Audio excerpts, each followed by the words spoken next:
ధనము కంటే కూడా ప్రాముఖ్యమైనవి అనేకమైనవి ఉన్నాయి. చూద్దాం మన బైబిల్ గ్రంథంలో ధనము కంటే ప్రాముఖ్యమైనవి ఏంటి అని మనం చూస్తే, మొట్టమొదటిది సామెతల గ్రంథము 22వ అధ్యాయం 1వ వచనంలో ఏమని రాయబడిందండి?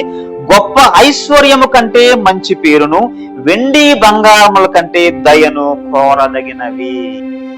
మంచి పేరు, ఏ గుడ్ నేమ్. ఏమంటే ధనం కంటే మంచి పేరు ప్రాముఖ్యమే కదా.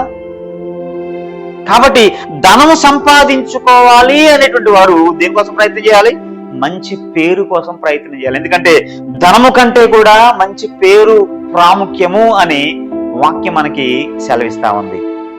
రెండోది ఏంటి? సామెతల గ్రంథం 16వ అధ్యాయము 16వ వచనంలో అపరంజిని సంపాదించుకున్నట్టు కంటే జ్ఞానము సంపాదించుకునుట ఎంతో శ్రేష్టము.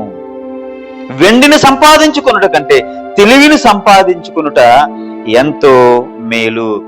ఏంటంటే గుడ్ నేమ్ ఈజ్ ఇంపార్టెంట్. తర్వాత గాడ్లీ విజిడమ్, జ్ఞానం కూడా చాలా ప్రాముఖ్యమైనది. నీకు ఎంత ధనం ఉన్నా నీకు జ్ఞానం లేకపోతే వృధా కదా. కాబట్టి ధనము కంటే జ్ఞానం కూడా చాలా ప్రాముఖ్యము. మూడవది ఏంటి? సామెతల గ్రంథం 17వ అధ్యాయం 1వ వచనంలో రుచిగల భోజన పదార్థములున్నను కలహముతో కూడి ఉండిన ఇంట నుండుట కంటే నెమ్మది కలిగి ఉండి వట్టి రొట్టె ముక్క తినుట మేలు. ఏమండి?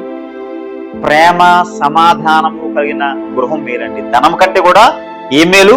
ప్రేమ సమాధానము కలిగిన గృహం మేలు. కొన్ని ఇళ్లలో చాలా కాస్ట్లీయెస్ట్ ఫర్నిచర్స్ ఉంటాయి, కానీ ఆ కుటుంబంలో సమాధానం లేకపోతే ఆ కాస్ట్లీ ఫర్నిచర్ ఏం చేస్తుంది చెప్పండి? కొంతమంది గృహాల్లో లగ్జరియస్ కార్లు ఉంటాయి, ఆ కుటుంబంలో శాంతి సమాధానం ప్రేమ లేకపోతే ఆ కార్లు ఎందుకు? ఎంత లగ్జరియస్ కార్లు ఉన్నా వృధానే కదా. కాబట్టి ఏది ప్రాముఖ్యం? ధనము కంటే ప్రేమ సమాధానాలు కలిగినటువంటి గృహం ప్రాముఖ్యం. ఇంకేముంది చూడండి, కీర్తన గ్రంథము 19వ అధ్యాయం 1 నుంచి 10 వచనాలు చదవండి. అందులో లాస్ట్ మాట నేను చదువుతున్నాను. అవి బంగారు కంటేను విస్తారమైన మేలి బంగారు కంటేను కోరదగినవి, తేనె కంటేను జుంటె తేనె కంటేను మధురమైనవి. ఏంటంట?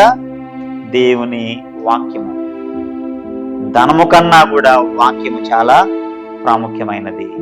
తర్వాత ఇంకోటి ఏంటట? హెబ్రీయులకు రాసిన పత్రిక 13వ అధ్యాయము 5వ వచనంలో ధనాపేక్ష లేని వారై మీకు కలిగిన వాటితో తృప్తి పొంది ఉండుడి, నిన్ను ఏమాత్రమును విడువను, నిన్ను ఎడబాయను అని ఆయనే చెప్పుచున్నాడు కదా. ఏంటంట? ప్రజెన్స్ ఆఫ్ గాడ్, దేవుని సన్నిధి. ధనము కంటే ఆయన సన్నిధి చాలా ప్రాముఖ్యమైనది.